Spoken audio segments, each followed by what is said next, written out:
ได้ถือไปทุกเทียนเล่นใจก่อยปาสอยสังวานมีอาหารไหลเรือมาจับผักร่วมทุกอันทั้งทุกอันแหลกมักเกียมฝ่าววังหีบดวงมาลาเหล่ากองแก้วไข่น้อยข้าวต้มกล้วยไข่ปลาสีทั้งไข่น้อยทีบอกเกียงน้ำตาทั้งปัญญาโลคายามาบังเบียดเจ้าใดดังนั้นแล้วคอยจะต้นนั่งติดไข่ผู้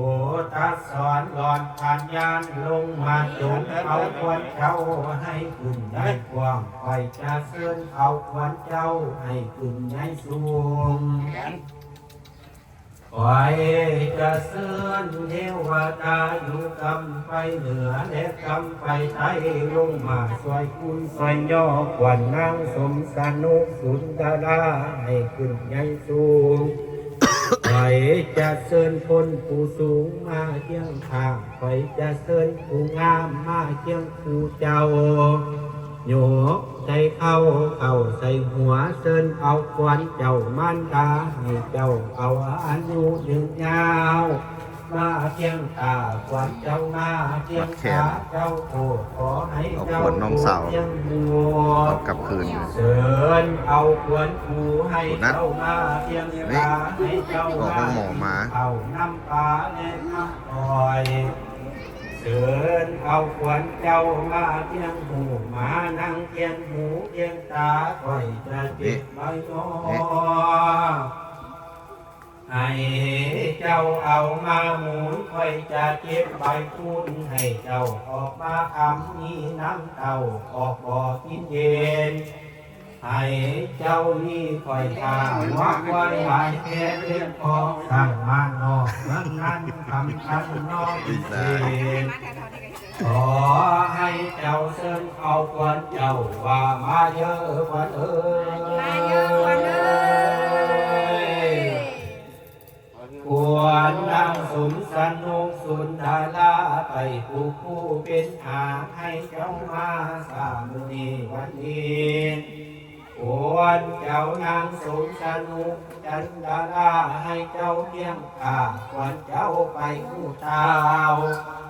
ควรเจ้าไปผู้มักเป็นใบให้เจ้ามาสาบุนีวันดีควรเจ้าไปเฮ็ดมากินเขาขอให้มาสามุนีวันดีควรเจ้าไปดูเมืองป่าควรเจ้าไปห้องเดินอากาศดูเมืองป่ายังก่อนเอ็นขอให้มาสามุนีวันดีควรเจ้าไปผู้ข้าเป็นไรควรเจ้านั่งไทยเจ้าผู้ยังป่าควรเจ้านั่งยืน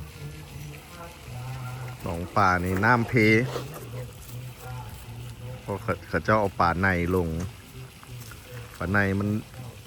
เนี่ยมันดุด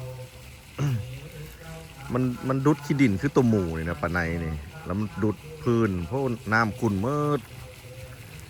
ในเบื้องน้ำนี่คือกันกับน้ำมันนะโอวันติ้นเลย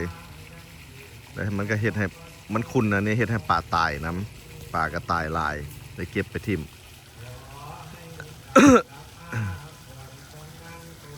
วิธีแก้ก็มีแต่ได้เอาป่าในนั้นออกไงเดี๋ยวนี้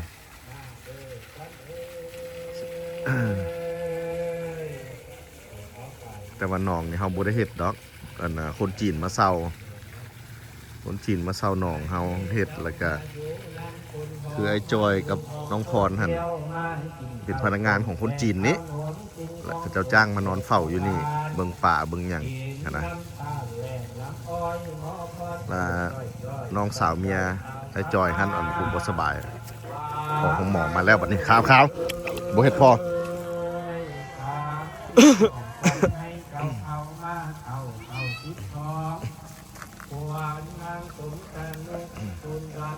ขาวตาสีฟ้าเลยขาวนี่ก็เซิงบุติดโอ้เราเป็นเอียงของเรานางฟ้านี่กำลังเป็นประจำเดือนเดี๋ยวนี้ เป็นประจำเดือนประมาณ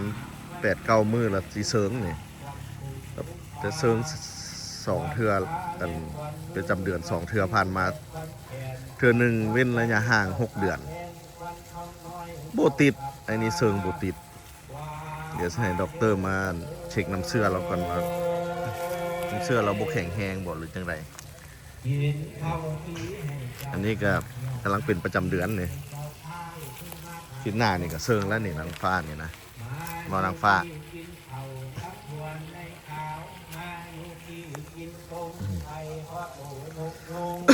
เดี๋ยวเพิ่นมัดขวนเอาขวนเรากลับคืนมาเราออกมาตะหงหมอเฮ็ดมัดขวนน้อยให้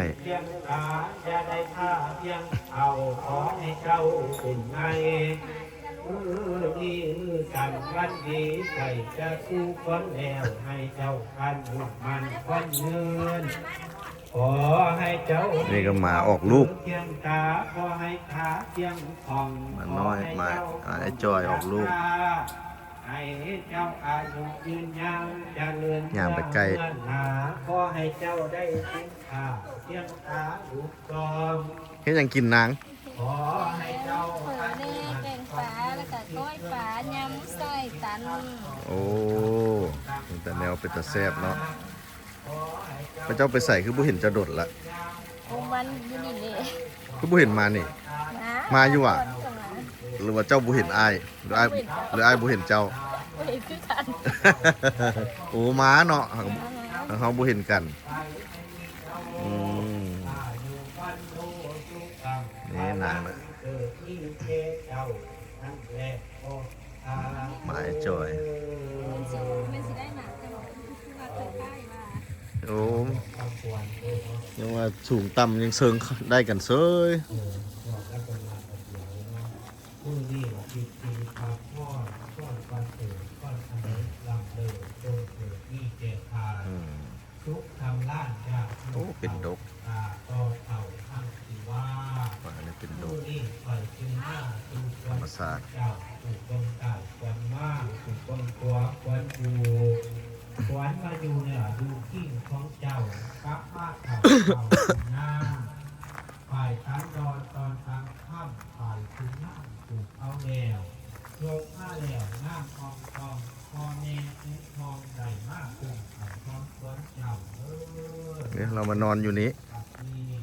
ให้เจ้ามาสนุกอยู่ มานอนพักฟื้นอยู่นี่ละพักฟื้นหน่อยหนึงแล้วเราก็สิกลับไปบ้านเรานี่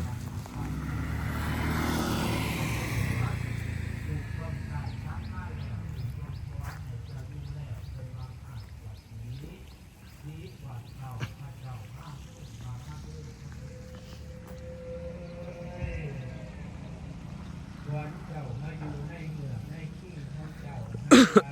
หักตาที่เจ้าอย่าได้ยิ่งได้ขาดอย่าได้ขาดเป็นข้างอย่าได้โกรธไปเก่า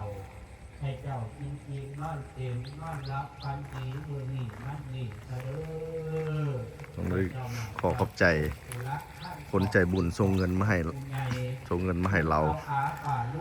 เราส่งมาให้รัฐใจดีแล้วจะรัฐใจดีเป็นสะพานบุญไปเอาเงินมาให้เราซอยเราออกของหมอได้ได้เนี่ยคันโบนั่นน่ะมันย่านเราบ่รอดแล้วนี่พวกนี้ อยู่สวัสดีสู่ความหังสู่ความนิ่งลา ขอให้หมดปัญหา ขอให้พวกเจ้ามีสุขมีไส้มี ขอให้ มีพูดมีหังมี เป็นว่าจังไหนวะ มีด้วย อวยพรบุญคำนำสู่ให้ผู้ส่งเงินมาให้มีสุขภาพแข็งแรงซอยคนทุกข์คนยากแท้ๆเด้ออันนี้นะของแท้ เบิ่งทรงแล้วก็ กินร้อนตอนอยากนับนี่จนไปให้เป็นไงไข้กว่างและได้เข้าเป็นข่าว ลูกก็ติดข้างอยู่ตลอด เจ้าของขอให้พวกเจ้าเป็นไงเป็นมือแรกมือนี่เป็นมหาเศรษฐีสื่อเด็กที่มุกสื่อมาสู่ผู้ทุกคนให้ตกคุ้มเงินคุ้มข้ามคุ้มหังคุ้มนี่นี่หังนี่ลำด้วยไม่จางบ้านนาสุขังพาลั่งแก่มแดงทองทองไว้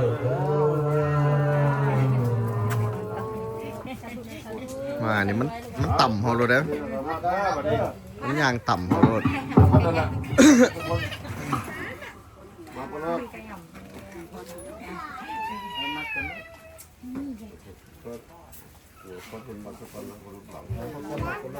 ไหวดีนี่ก็ยังบนแล้วอยากกอดกูนั่นอยู่นั่นนี่นะกูนั่น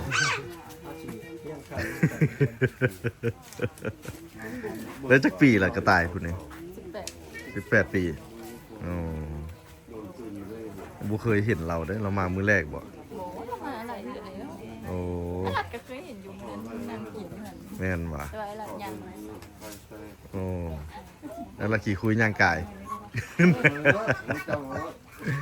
ก็ขำๆเด้น้องอันนั้นมันน้องสาว อันนี้มันเมียไอ้จอยอันนั้นน้องสาวเราปวดสบายกลับมาบ้านแล้วนั่นเอาเข้าวเอาขวดเรากลับคืนว่าซั่นตามฮิตพองประเพณีเดี๋ยวมาเบิ่งดูไอ้นี่เราเห็นยังเนี่ย เอาโพสเอาเด้อ สังเกตว่าเราเอานิ้ว เป็นลานได้ เป็นนั่นได้ เราเอาขาไก่ สีสีงาม หมอพรนี่คือมันหนุ่มครับเบิ่งว่าหน้าหมอพรนี่หนุ่มเลย ที่แม่ มันหยุกใหม่เลยเดี๋ยวนี้เนาะ แม่ไปใช้กกไม้ใหญ่ไม้ใหญ่ให้สูงมีซะแบบนี้ แทนที่หมอพรที่เป็นผู้เฒ่า หมอพรนุ่ม ใหญ่ขอสูงน้ำกกไม้ก็เป็นซะแบบนี้นะ ๆขาไก่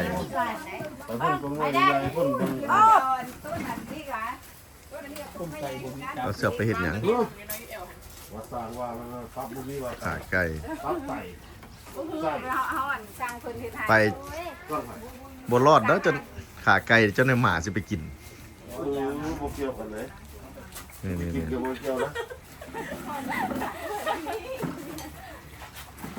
นี่ไอ้จอยเนื้อแห้งไอ้จอยนี่นะ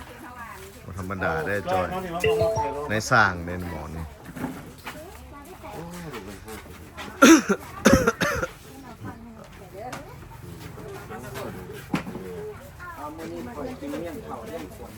นี่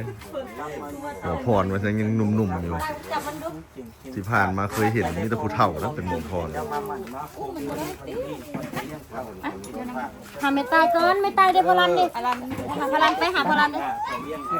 เดี๋ยวพลันน่ะกันโอ้ยสิเตะ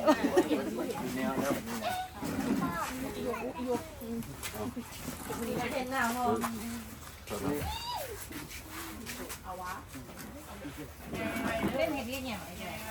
เล่นเห็ดเลี้ยงใส่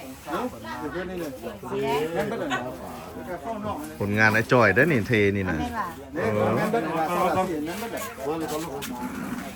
ใส่จะข้าวออกไป ไอ้จอย ตู้ยังมัดแขน จับนี่ให้อ้ายมันอาจจะเป็นมัดแขนจับ2 มือเบื้องนี้คอยบุญหนิงแห้งนะแล้วนี่บุญหนิงแห้ง แล้วมันก็มาหาเอายังไงโทรหาพ่อเมียใส่ผมเมียมาเบิ่งน้ำเฮาเนี่ยพ่อแต่แม่ค้าลงไก่อยู่ ไม่ได้ฝนแน่ กะบ่ฮู้โอ้ยตาเขาบ่ฮู้บอกมาเบิ่งช่วยเขาเอง ไม่พลันไม่หนัก เป็นทีมของรับใจดีต่อไปขอให้เจ้า ตายเอาขนมแม่หลาน อยู่ดีไม่แห้งเด้อเป็นขอให้เศร้าซะเลี้ยงลูกให้ใหญ่ญาติกันมันนี่ไปไกลเด้อมาให้เจ้าเฮียงรวยต่อไปนี้เป็นมือนี้ต่อไปเรื่องชีวิตใหม่โอ้เพียง กินเด้อ ได้เลยดิเป็นอย่างมันกินบ่ได้แต่ไม่ตายก็แต่ไม่ฝนก็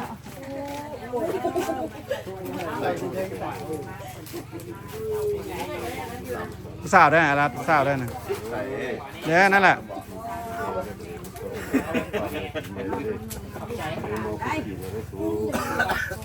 เก็บตัวได้คงไข่ตัวของนี้ให้ทางให้มีให้ได้ให้รวยให้ร่ำให้รวยนั่นแหละ